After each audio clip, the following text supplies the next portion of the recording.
bossy. I always heard that city girls make the best farm girls because they don't know all the work that's involved. When I was a young girl, when the war came, all the boys left, and so the ranchers didn't have anyone to run the tractors in the harvest time. So the girls all in the valley became the tractor drivers for our fathers in the wheat field.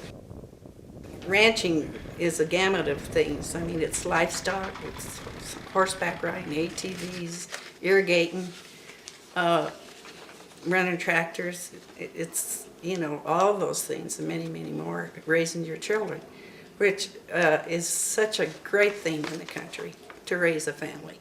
Because the children learn responsibility, they learn nature, they learn wildlife, they learn the love of animals. And they also understand what death means.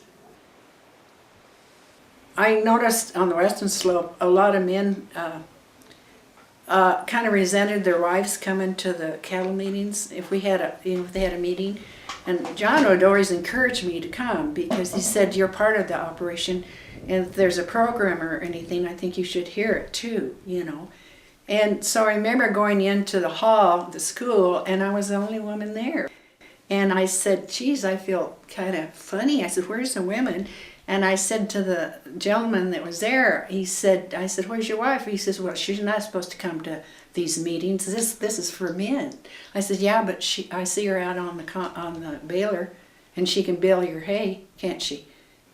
I don't find that as bad as it used to be, you know, because I think women are coming out and speaking more, and but there is still that you call it stigma there that I find, and I think that's probably the hardest part of a woman being in ranching by herself.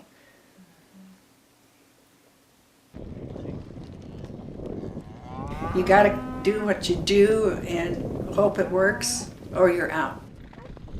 If you don't enjoy what you're doing, you know, you're not happy.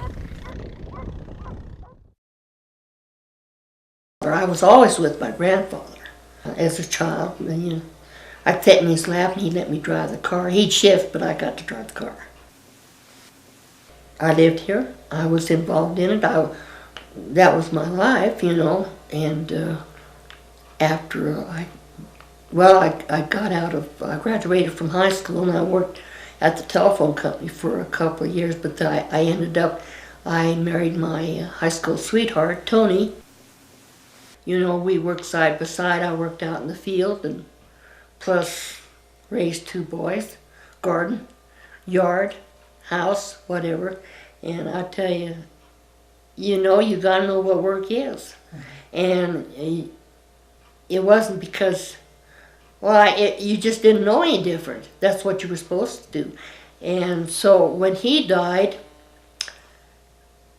this place didn't miss a lick because I knew where to step in at and what we were doing and how we did it.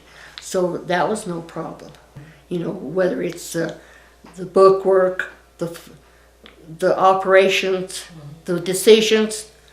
I know one year, it was the year when Tony died, we had an early freeze and the corn out there, you're talking about hardships, the corn wasn't just on the edge being developed for picking corn.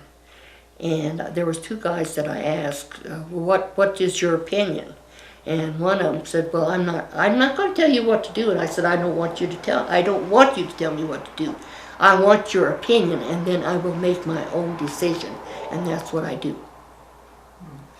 Because I have that much confidence in my own decision.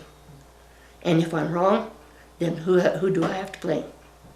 And it might not be that bad after all. You can live with it, can't you? It could be worse. The best, what is the best? The best of farming?